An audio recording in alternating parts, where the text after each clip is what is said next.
السلام عليكم.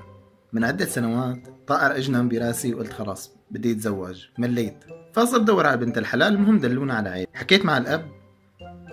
الغريب إنه ما سألني ولا سؤال عن حالي أو عن عيلتي أو عن ديني أو إذا بصلي أو ما بصلي. ما سألني أبدا هيك أسئلة. كان عنده سؤال واحد فقط: قديش معك مصاري؟ قديش قايم مصاري على جنب؟ قديش ممكن يطلع لك مصاري من أهلك من الورثة يعني؟ فلكل واحد قال لي انه المصاري وسخ الدنيا. الله لا يوفقك. تعال شوف وسخ الدنيا شو عم تساوي فينا. السلام عليكم. عمي أنا اسمي نصوح ترللي ابن سعد ترللي الملقب بأبو رفسة على سن رمح. جاي اليوم اطلب ايد بنتكم وبتمنى ما تردوني خايب. قدي معك مصاري؟ عمي أنا بشتغل بتركيا بورشة خياطة 150 ساعة باليوم الله وكيلك. طب قدي معك مصاري؟ عمي أنا الحمد لله ما بدخن ولا بكش حمام ولا بأرجل وما عندي رفاق سوء ولا عندي سوسة منوب. طيب شو قايم مصاري على جنب؟ عمي أنا معي شهادة دكتوراه من جامعة هارفارد بجراحة الأعصاب ومعي شهادة هندسة كمان من جامعة السوربون.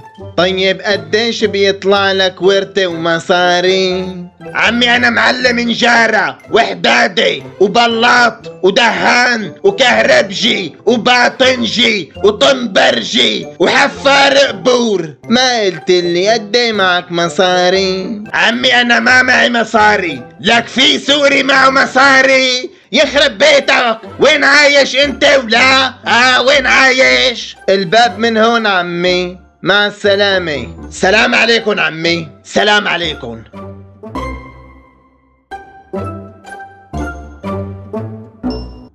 عجبكن الفيديو انت وياها؟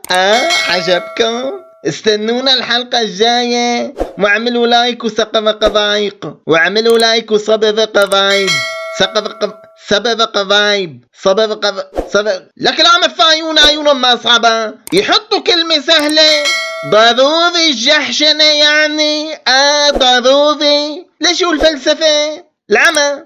المهم في زر لونه احمر تحت مكتوب عليه هي الكلمة صبب قضايق صبب قريش يلي هو اشتراك يعني. اشترك افقسوا لهذا الزر، افقسوا على قناة عائلة نصوح، عائلتي يعني. يلا